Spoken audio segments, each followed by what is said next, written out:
Au cœur des Flandres, entourée par les champs, la commune de Wormhout. Ici, l'air est 9 fois plus pollué en pesticides que celui de Lille, selon une étude récemment publiée. Une révélation qui ne surprend pas beaucoup les habitants.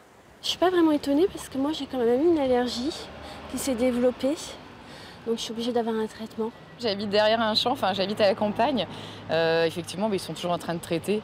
Et c'est vrai qu'au niveau de mes arbres, dans le bas, c'est quand même assez cramé.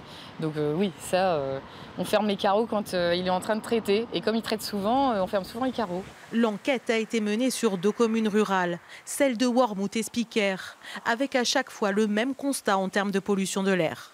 Sur chacun des 2 sites, 41 molécules différentes ont été recensées, des herbicides, insecticides ou fongicides.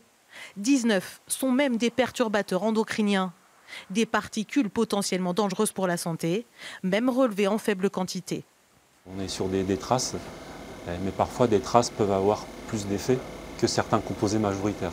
Donc c'est là toute la question d'établir le lien entre la dose et l'effet. Pour les chercheurs, la surprise a été de constater la présence des pesticides jusque Lille, 50 km plus loin en zone urbaine.